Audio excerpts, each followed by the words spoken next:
organisons. Anne Hidalgo voulait un électrochoc. Que viennent participer à cette primaire les candidates et candidats qui veulent gouverner ensemble. Ce sera finalement un flop. Dans la foulée de cette interview, Fabien Roussel du Parti communiste et Yannick Jadot refusent le candidat écologiste justement sur Europe 1. C'est pas le choix des écologistes. Le choix des écologistes, c'est justement de rassembler très largement autour d'idées fortes, l'écologie, qui doit aujourd'hui s'imposer dans cette campagne présidentielle, s'imposer à l'élection présidentielle.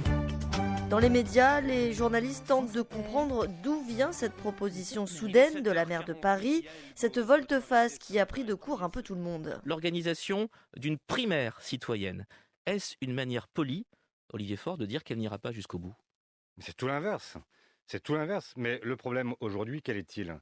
Nous avons une élection présidentielle qui est dominée très largement, et pas seulement dans les enquêtes d'opinion, dans la façon dont le débat s'organise, par des thèmes qui sont d'abord ceux de l'extrême droite. Olivier Faure, le premier secrétaire du Parti socialiste. Finalement, la proposition d'Anne Hidalgo séduit au moins un candidat de gauche, Arnaud Montebourg. Je me réjouis de cette prise de conscience. Ça bouge, enfin. Tout était gelé, on était tous dans le formol, et je vais continuer à faire ce travail de prosélytisme pour construire le nous et abandonner le moi-je. Il avait lui aussi appelé à l'union de la gauche. Dans une vidéo postée sur les réseaux sociaux, il se filme en train d'appeler les candidats de la gauche. Bonjour Jean-Luc, c'est Arnaud Montebourg. Parlons-nous dans la journée, ce serait vraiment utile. Bonjour Yannick, c'est Arnaud Montebourg. J'espère que ça va. Écoute, ça serait bien qu'on se parle. Il n'aura que leur répondeur.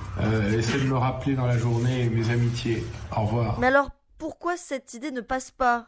La réponse d'un ancien président, François Hollande. Une candidature d'union n'a de sens que s'il y a un programme commun. Si tous les candidats qui se désistent pour la personnalité qui pourrait les réunir partagent les mêmes propositions, les mêmes conceptions. Or, on sait que ce n'est pas le cas.